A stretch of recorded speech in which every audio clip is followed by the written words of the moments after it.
What is good, everyone? Heavy Metal Gundam's going to be joining us today to face off against the Starbreakers.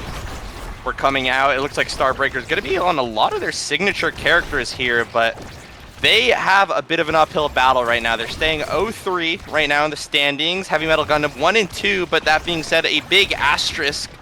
The only teams that Heavy Metal Gundam have lost to are currently still undefeated in the regular season. So Dragon Slayers 2 and Atlas's diversified resume. So this is the first time that I think that Heavy Metal Gundam is going to be facing a team kind of they're picking on some of their own size this time, and we'll see if that actually goes their way or if Starbreakers actually gets their first win here of the regular season. We are hitting that halfway point. So now it is absolutely lock-in territory for basically any team on the bottom half of the standings.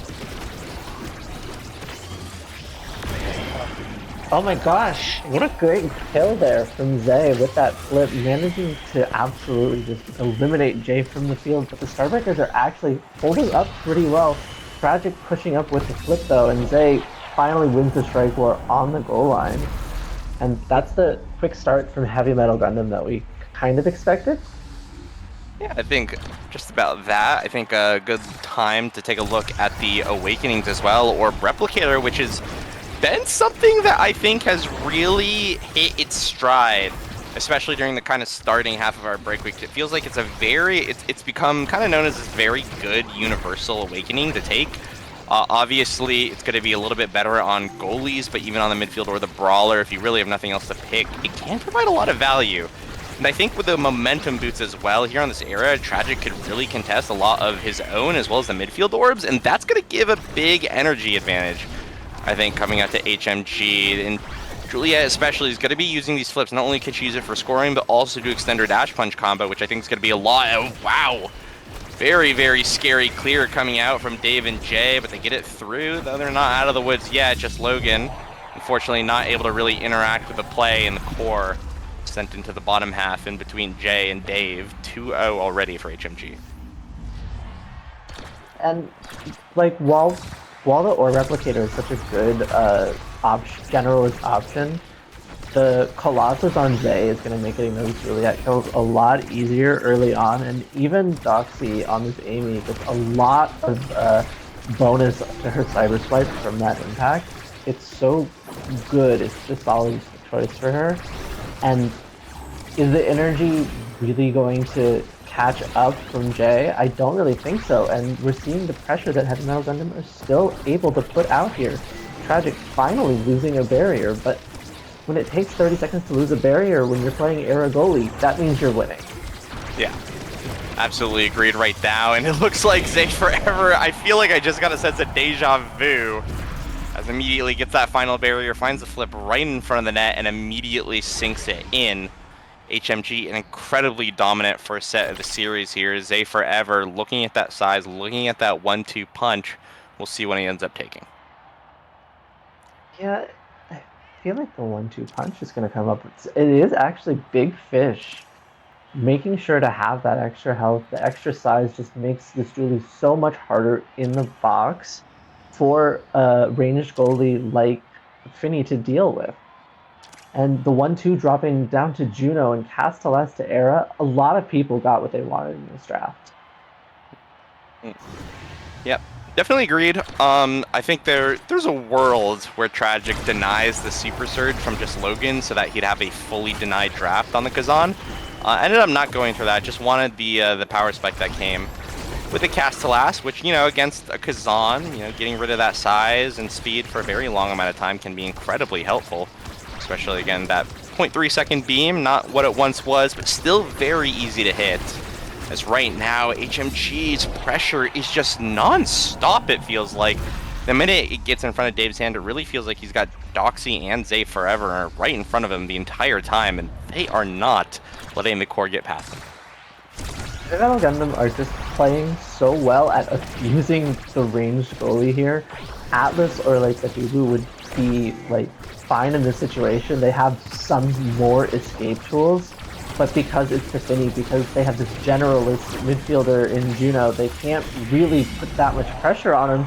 And even right there, Zay with a flip, Doxy following up just in case, but Zay gets it past him anyway. And again, Heavy Metal Gundam are running away with this game.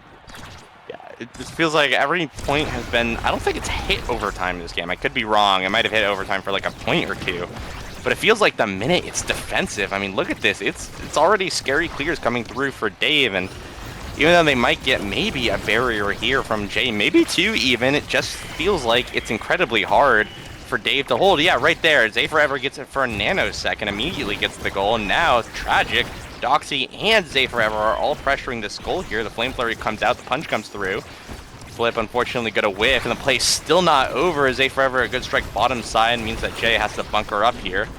Just Logan not able to really interact with his play too, has to respect it. The flip now comes through from Tragic. The flip for the KO coming out from Zay, and another set just ends with HMG absolutely pulverizing Starbreakers. Why was Tragic up there? Tragic was literally on the offense, the other goal line. He just ran up there and flipped, and they couldn't do anything. That's the level of pressure that Zay and Doxy are able to put out with Tragic's help here. And bulk up to the Julie just means there's not really anything Dave can do to keep Zay off of him. Yeah. And I mean, look at this draft. This draft is, I mean, this is like beyond Exodia. This is like turbo Exodia, like super Exodia. Like evil, fucked up Exodia. Pretty rude. Yeah. Look at the Zay Forever build, by the way. I mean, Might of the Colossus, Big Fish, Hulk up. I mean, that is just a stat stick of human being that has come to kill you. And it feels like Doxy, right? Fight or flight as well. Very happy with his hotshot on the Aimi as well. And not to mention Tragic with a glass cannon. Something that basically is just Era's entire playstyle. That being said, gets KO'd here. Doxy with a good save, though, on the flip side. But even though it really feels like it's the first time Starbreakers have gotten pressure so far this game, it only really came off of something that was kind of lucky, and these builds are disgusting. Yeah, it doesn't really seem like it's going to slow down. Even though Tragic is somehow level 4, actually, Logan, again, the same thing with that open primary, getting the kill onto Doxy as well. But that doesn't mean anything if they can't get it past, because Just Logan does, in fact, get it through Tragic. The Juno climb almost sends it in, but we're back, and it's overtime. Pushing forward, the flip combined with the Era Tornado manages to take out Just Logan. Doxy is setting Zay up, but the 4 gets out of there. Great defense here from Starbreakers. Here's the flip. Not the best angle from Jay. Pretty neutral state for a second here, and then a lot of pressure and a great, that's 1-2. That's Juno hitting it straight into the corner, and Jay gets the first goal for Starbreakers. Yeah, finally, a bit of reprieve. It really did feel like, though, that even though they got 2 really good KOs just from a topspin from Just Logan, it really didn't feel like they were really in control until Jay got that core speed ramped up. So potentially the answer here for the side of Starbreakers is to get to that overtime. Not something that they've done a lot so far this game.